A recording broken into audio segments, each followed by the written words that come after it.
ভালো আছে। স্যার আপনার নাম কি যেন? বৃক্ষপ্রেমিক আব্দুল ওয়াহিদ। আপনি তো কয়েকবার পুরস্কার পাইছেন। আপনি এই পুরস্কার কিসের জন্য পাইছেন? পরিবেশের জন্য। পরিবেশের জন্য। বৃক্ষ, গাছ রক্ষা, প্রাণী সেবা। আচ্ছা, এই ইসের জন্য আপনি কয়বার পুরস্কার পাইছেন?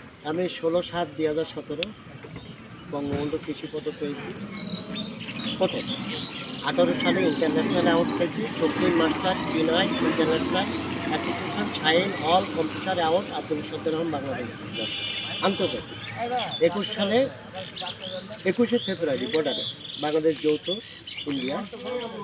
আমাদের প্রধান অতিথি ছিলেন এলজিডি প্রতিমন্ত্রী স্বপন ভট্টাচার্য, পশ্চিমবাংলা সরকারের খাদ্য সরবরাহ মন্ত্রী সহ একাধিক। 24 সালে পেয়েছি পরিবেশ অ্যাওয়ার্ড বিশ্ব পরিবেশ 5ই জুন 2024। 5 জনের ভিতর আমি প্রথম স্থান। 2,84,354 টাকার চেক, 2 ভরি 22 গেটের সোনা, যে গেটটা দেশে বিভিন্ন ধাতুতে 1.5 কেজি, লাইফ ইতিহাস, বইটি লাইফ ইতিহাস লিপিবদ্ধ করেছে। তো আমি আমার অর্থ নাই, মন আছে। আগামী দিনের আমাদের বংশধরকে কিছু দিতে গেলে, তাপমাত্রা কমাতে গেলে বৃক্ষর বিকল্প কোনো রাস্তা নেই। বৃক্ষ আমাদের এসি, বৃক্ষ আমাদের অক্সিজেন, বৃক্ষ আমাদের পুষ্টিকর খাদ্য চাহিদা মেটায়। এই যে কাটিমন, এরা পুষ্টিকর খাদ্য চাহিদা মেটাচ্ছে। হ্যাঁ, এই একটা নিবারণ, আঙ্কেল আমাদের পুষ্টিকর খাদ্য। এই কাটিমন এটা নতুন এসছে। তো কত আটিটা কত পাতলা, আমি সবাইকে বলবো একটা করে কাটিমন। যে এর যে ডেভেলপ মাংস বেশি, ছাদ পূর্ণাঙ্গ কাটিমন ব্যানার, এটা নতুন এসছে। আপনারা বেশি বেশি করে এই চারাটা রোপণ করবেন। এই ফলটা 12 মাস হয়।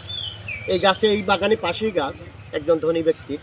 তো এখানে ফল পেকে আছে, ফল মুকুল হচ্ছে, ফল ঝুলছে, 3টে পদের আসবে। তো আমাদের টকের যে চাহিদাটা 12 মাস, সেটা চাহিদা কাটিমন থেকে খানিকটা নিবারণ করবে। বেশি বেশি করে গাছের চারা রোপণ করবেন। যে গাছগুলো দাঁড়িয়ে আছে তাদেরকে শত্রু না ভেবে বন্ধু হিসেবে ভাববেন। আমরা বা আগামী দিনে আমাদের যারা বংশ আসছে, তাপমাত্রা যেভাবে বেড়ে যাচ্ছে, বাংলাদেশ একটা সুন্দরবন ছিল, নদ নদীর দেশ। আল্লাহ পাক এমনভাবে সৃষ্টি করেছিল, এত ডেভেলপ দেশ পৃথিবীতে কোথাও নাই।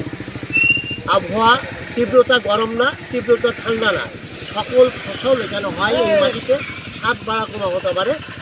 আমার সেই বাংলাদেশ থেকে আমাদের পলিটিক্সম্যান যারা, এদের সুচিন্তা না থাকার কারণে, বা আমাদের বন বিভাগের কর্মকর্তাদের সুচিন্তা না থাকার কারণে, জেলা পরিষদের কর্মকর্তাদের সুচিন্তা না থাকার কারণে, আমাদের বন রক্ষা কর্মকর্তাদের সুচিন্তা না থাকার কারণে, আমাদের জেলা প্রশাসনের সুচিন্তা না থাকার কারণে, জেলা প্রশাসন গং অর্থাৎ রাষ্ট্রপ্রধান গং সুচিন্তা না থাকার কারণে আমরা গাছগুলো আক্রান্ত করছি।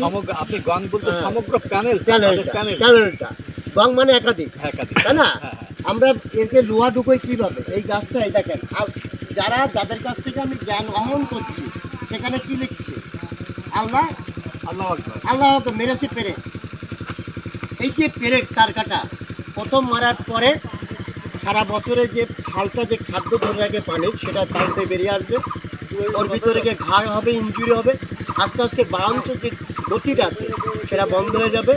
একাধিক মারার পরে সেটা ক্যান্সার রূপে যখন যাবে মারা যাবে। শয় গাছ মারা আছে। আবার মেডিসিন দিয়ে ছাল নষ্ট করছে, ছাল কেটে নষ্ট করছে। আমাদের নিজেদের ক্ষতি আমরা নিজেরা করছি। 10-এর লাঠি 1-এর বোঝা, সেই রক্ষার দায়িত্ব যদি আমরা সবাই নিতে পারি। রক্ষা করা, রোপণ করা সহজ, রক্ষা করা কঠিন। সেই রক্ষার দায়িত্বটা যদি আমরা সঠিকভাবে নিতে পারি, তাহলে আগামী দিনে বাংলাদেশে আমরা একটা ভালো শীতল পরিবেশ দিতে পারবো। সবাই বেশি বেশি করে গাছের চারা রোপণ করবে। রাষ্ট্রের দিকে না ফিরে ব্যক্তি যে যেখানে আছেন নিজেদের প্রয়োজনে, আমাদের প্রয়োজনে বৃক্ষর চারা বেশি করে রোপণ করবেন, সেইগুলোকে সংরক্ষণ করবেন। সেই সংরক্ষণের দায়িত্ব আম জনতাকে হাত জোর করে অনুরোধ করব। আম জনতার এসি হচ্ছে বৃক্ষ।